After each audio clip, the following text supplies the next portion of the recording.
Hello, it is Miss Kirk here with you today. Excited to be with you to learn about another Toolbox tool. The tool we are going to be learning about today is our empathy tool. Can you say that word with me? Empathy. Empathy. It's kind of a confusing word. It's kind of a hard word to understand. So we are going to make sure we spend some time today talking about what empathy is and how we can show empathy so that we know how to use our empathy tool. Our empathy tool says, I care for others and I care for myself. It's really important to remember that empathy means both caring for others and also caring for ourselves. And we'll talk more about that. But first, I want to share a story with you.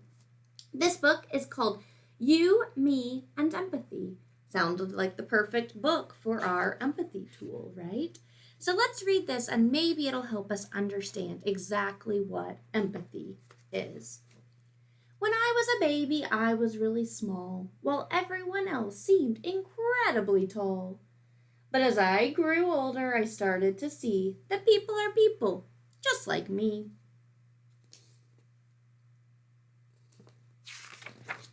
Sometimes I'm happy and sometimes I'm sad. Sometimes I'm worried and sometimes I'm mad.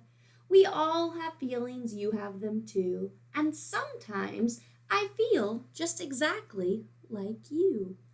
We all feel happy sometimes. We all feel sad sometimes. We all feel worried. We all feel mad. When my mother was sick with a tummy bug, I knew that she needed a big, snuggly hug. I rubbed her back and patted her hand and said, I'm so sorry. I do understand. For once, I was sick with a terrible flu. I sneezed and I sputtered, but what could I do? My mother said softly while patting my hand, my dearest of dears, I do understand. That's when she gave me a big snuggly hug and I instantly knew I was humongously loved. My mother was kind and caring to me, exactly the same as how we should be. Okay, so let's talk about what just happened because he said his mom was sick with a tummy bug and he knew how she felt because he had the flu before. And that's actually exactly what empathy is. It's understanding how others feel because you felt that way too. He knows that it is no fun to be sick, so he's showing empathy to his mom and helping her feel better. It's exactly what empathy is. When my brother fell over and hurt his knee, he cried and cried in front of me. I helped him up and said, there, and sat him down on the kitchen chair.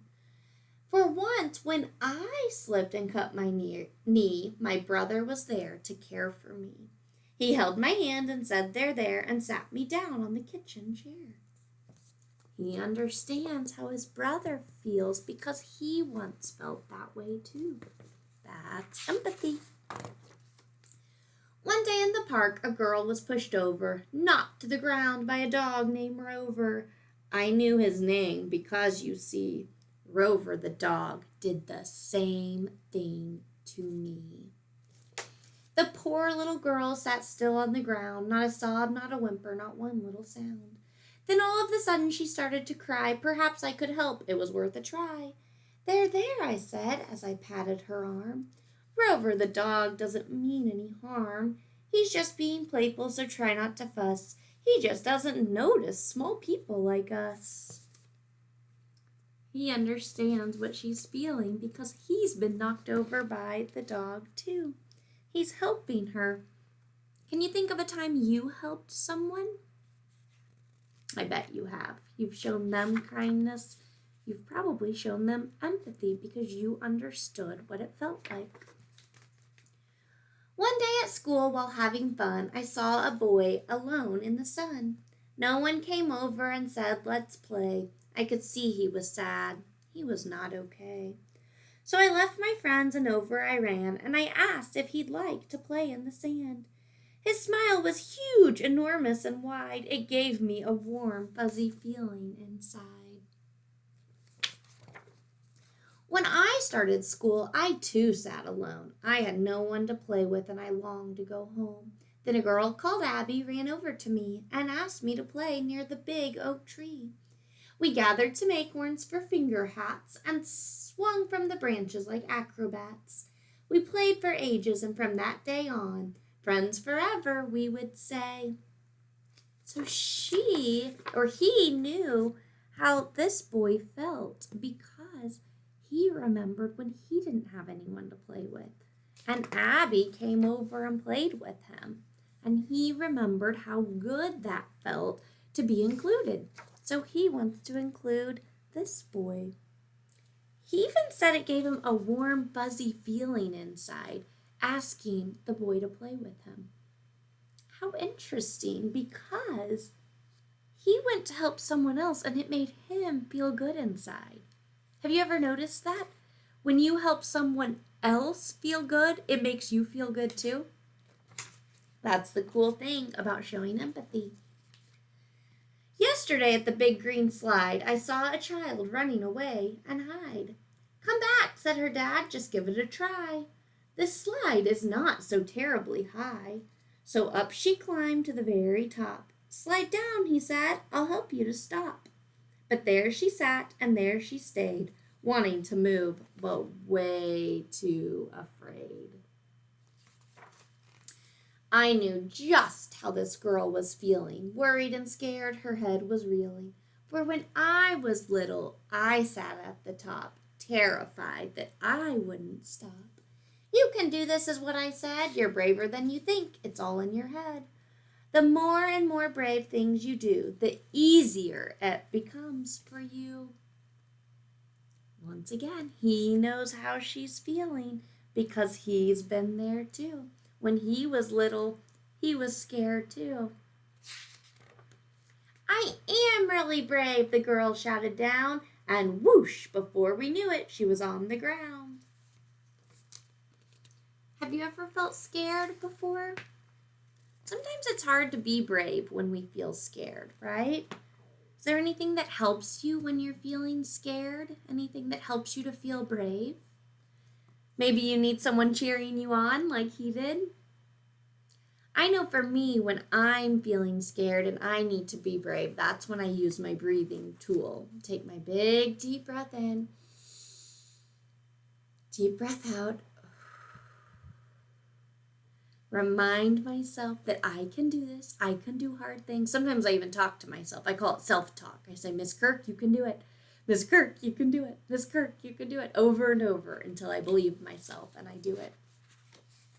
There's one more story I'd like to share about a bully who never played fair.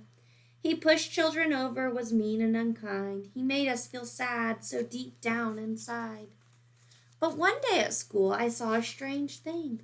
The bully was bullied and pushed off a swing. He was sad, he was crying as he walked away.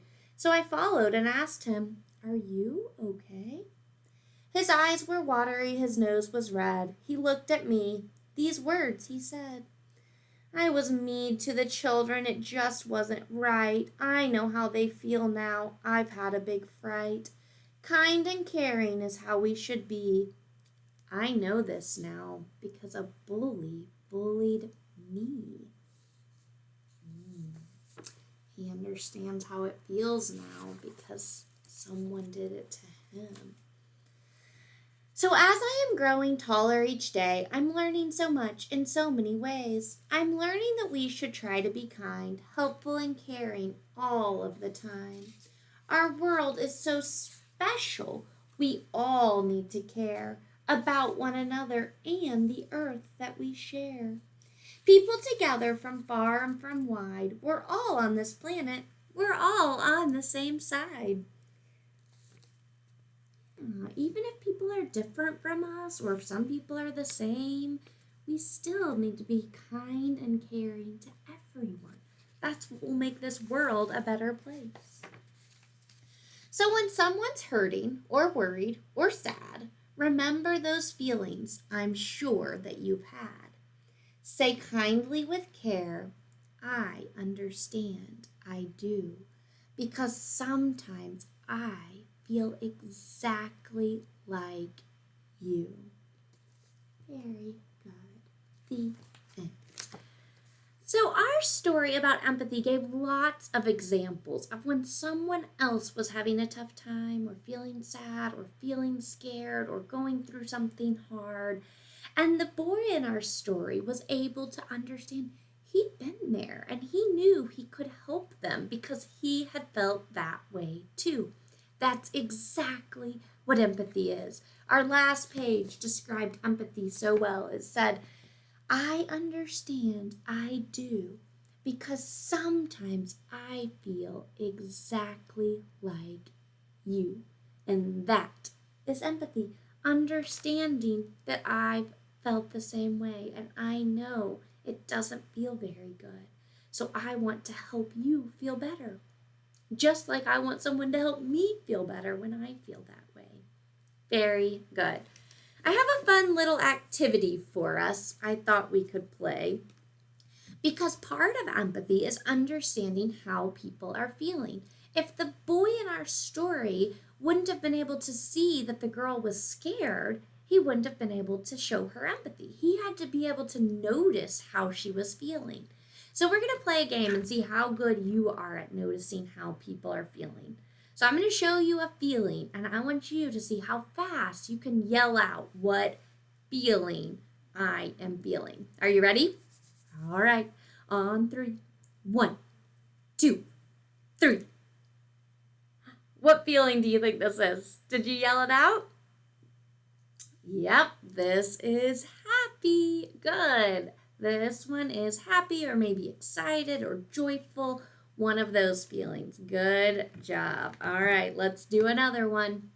On 3, but I'm going to count in Spanish this time. 1, 2, 3. Oh, which feeling do you think this one is? Sad? Triste?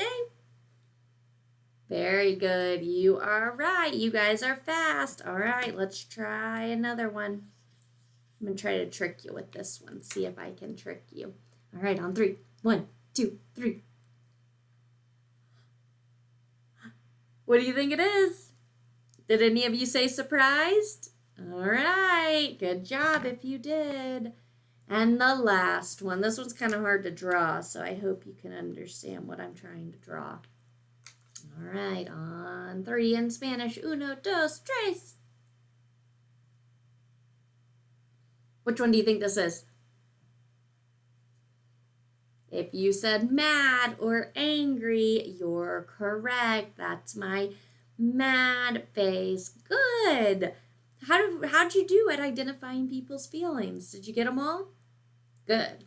Well, that is what part of showing empathy is being able to identify how people are feeling. Because if you saw me and I looked like this, you would be able to say, Miss Kirk, you look sad. I know it doesn't feel very good to feel sad because I've been sad before too. Is there anything I can do to make you feel better? For me, I feel better when I go play outside. You want to go play with me? You showed me empathy. Good. Or if you see me and I'm looking like this, you can say, Miss Kirk, you look angry. Maybe you should try using your breathing tool. And you can help me feel better. You can put a smile back on my face. Good. Very good. So part of showing empathy is being able to recognize, to identify how other people are feeling. And that way you can say to them, I know that doesn't feel very good. Can I help you to feel better? Can I do something to make you feel better again? You can show them empathy. Very good. All right, we have just one more activity before we end our lesson for today, and this is a mindful moment. So if you can all find yourself in a seated position in our seated mountain pose. Remember, in our seated mountain pose, our head is reaching towards the sky, our shoulders are back, our core is tight, our back is straight. We're strong mountain. Good. All right, and from our seated mountain pose, I will begin our mindful moment. If you'd like to close your eyes as I read this mindful moment, you can. Sometimes that feels best for me, but you don't have to. Just listen carefully to my words, only focusing on the words you hear. All right, we're going to begin our loving kindness mindfulness now. Take your hand and place it over your heart. We are going to send some love and kindness and empathy to ourselves. So I'm going to repeat a few phrases, and I'd like you to repeat those phrases to yourself, either in your head or you can say them out loud. All right, these are the phrases we're going to send to myself. May I be happy. May I be safe. May I be peaceful. May I be kind. Sending those loving kindness words, showing ourselves empathy. Very good. Breathe in through your nose and out through your mouth. Good. Soaking in all those loving, kind words we sent to ourselves. Now we're going to repeat those same phrases, but this time we're going to send them out to someone we love, someone who's important to us. So I want you to think of someone, a friend or a family member. Maybe you live with them or maybe they live far away. But think of someone who's really important to you, that you'd like to send loving, kind words to. Once you've thought of that person, put your hands out in front of you so we can send those words, those loving and kind words, showing empathy to someone we love and care for. All right, now that you've thought of your person, you can either repeat these phrases in your head or repeat them out loud. May you be happy. May you be safe. May you be peaceful. And may you be kind. Very good. Take a deep breath in through your nose, out through your mouth. Okay, we're going to do those phrases one more time. But this time we are going to send them to people we don't even know yet. Remember, our story talked about the importance of creating a world full of empathy and of kindness. So this time we're going to imagine people we don't even know, and we are going to send those same loving, kind words to them. So with my arms reached out, I'm going to repeat those phrases. You can say them aloud or in your head as we send that loving kindness to people we don't even know. May you all be happy. May you all be safe. May you all be peaceful, and may you all be kind. Very good. If your eyes are closed, you may begin to open them, focusing on me on your screen, because before we end, I want to send those same loving, kind words straight from my heart to yours. May you be happy. May you be safe. May you be peaceful, and may you be kind. Sending that loving kindness straight from my heart to yours.